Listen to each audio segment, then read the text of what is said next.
27 अगस्त 2003 कश्मीर घाटी छावनी में तब्दील हो चुकी थी। भारत के प्रधानमंत्री अटल बिहारी वाजपेयी श्रीनगर के दौरे पर थे।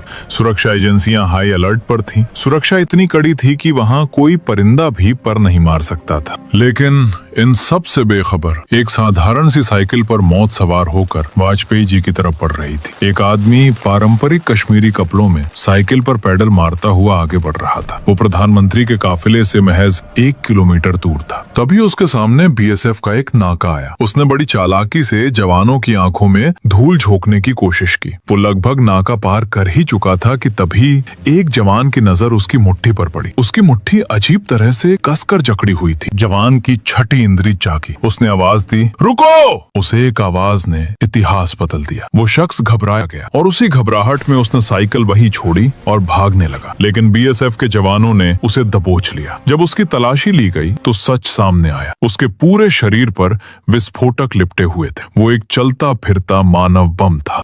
उसे इंटेरोगेशन के लिए ले जाया गया, जहां पर बीएसएफ के इंटेलिजेंस ने जब उसे 3rd डिग्री दी और घंटों तक पूछताछ की तो आखिरकार उसका सब्र टूट गया। दर्द और डर के मारे उसने वो राज अगल दिया जिसने एजेंसियों की नींद उड़ा दी। उसने कहा, मुझे गाजी बाबा ने भेजा है।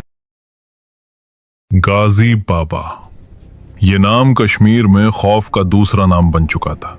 जैश-ए मोहम्मद का कमांडर और 2001 में भारतीय संसद पर हुए हमले का मास्टरमाइंड। पाकिस्तान के बहावलपुर से आया ये आतंकी इतना क्रूर था कि 1990 के दशक में उसने कश्मीरी पंडितों का नरसंहार किया। 2001 में विधानसभा पर हमला हो या अमरनाथ यात्रियों की हत्या, हर लाश पर गाजी बाबा के दस्तखत थे।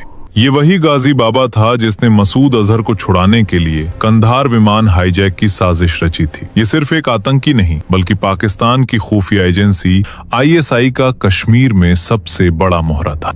वो खुद को कश्मीर का ओसामा बिन लादेन मानता था। उसकी सुरक्षा इतनी कड़ी थी कि वो हमेशा 10 हथियारबंद आतंकियों के घेरे में चलता था और सोते वक्त भी अपने शरीर पर बारूद से भरी जैकेट, सुइसाइड वेस्ट पहने रहता था। उसे जिंदा पकड़ना नामुमकिन था और मारना शेर के मुंह में हाथ डालने जैसा। लेकिन गाजी अगर हैवान था तो उसका काल बनकर आए बीएसएफ के जांबाज अफसर नरेंद्र दुबे।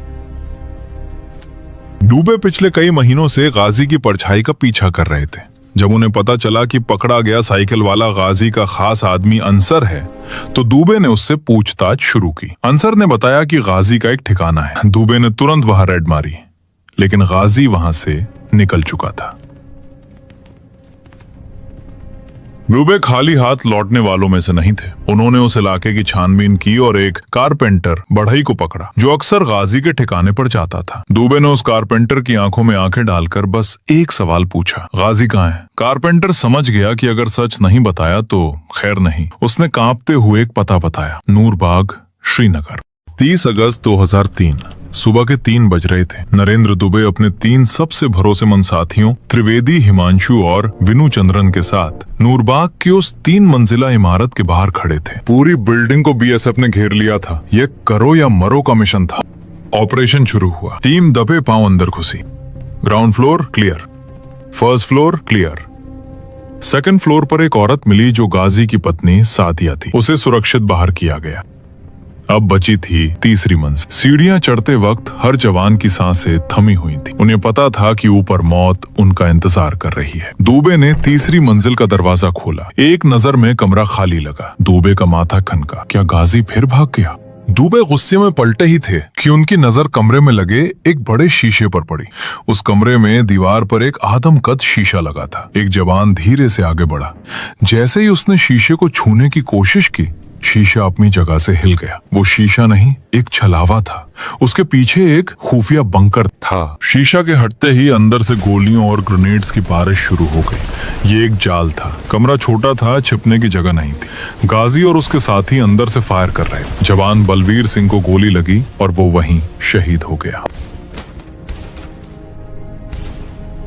अपने साथी को गिरता देख नरेंद्र दुबे के अंदर का फौजी जाग उठा। गोलियों की बौछार के बीच दुबे पीछे हटने के बजाय आगे बढ़े। तभी उन्होंने अपनी गन का ट्रिगर दबा दी। आतंकियों की 2 गोलियां दुबे के पेट को चीरती हुई निकल गईं। खून पानी की तरह बहने लगा, लेकिन गिरने से पहले लगभग बेहोशी की हालत में दुबे ने अपनी पूरी मैगजीन उस खुफिया कमरे के अंदर खाली कर दी। दुबे को अस्पताल ले जाया गया। दुबे के घायल होने के बाद बीएसएफ के जवानों ने उस घर पर कहर बरसा दिया। ये अब एनकाउंटर नहीं, एक जंग थी। गाजी बाबा अंदर से लगातार ग्रेनेड फेंक रहा था। 10 घंटे, पूरे 10 घंटे तक बारूद बरसता रहा। बीएसएफ ने कसम खा ली थी कि आज इस इमारत से कोई भी आतंकी जिंदा बाहर नहीं जाएगा। मोर्टार और रॉकेट लॉन्चर से उस इमारत को खंडहर में बदल दिया गया।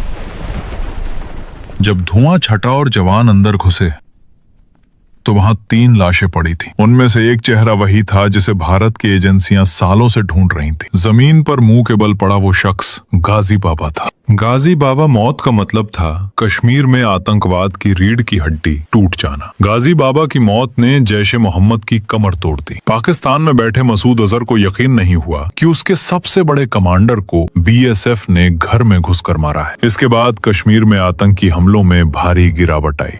ये जीत थी उस जांबाज अफसर नरेंद्र दुबे की, जिन्होंने अपनी जान की परवाह किए बिना देश के दुश्मन को जहन्नुम पहुंचाया। लेकिन अफसोस की बात है, आज हम रील बनाने वाले सोशल मीडिया स्टार्स को तो जानते हैं, पर असली हीरो नरेंद्र दुबे का नाम शायद गूगल पर भी मुश्किल से मिले। अगर आपको ये वीडियो और हमारी ये कोशिश पसंद आई हो तो वीडियो को लाइक और शेयर जरूर करें और कमेंट में जय हिंद जरूर लिखें, ताकि दुनिया को पता चले कि हम अपने नायकों को भूले नहीं हैं। वंदे मातरम।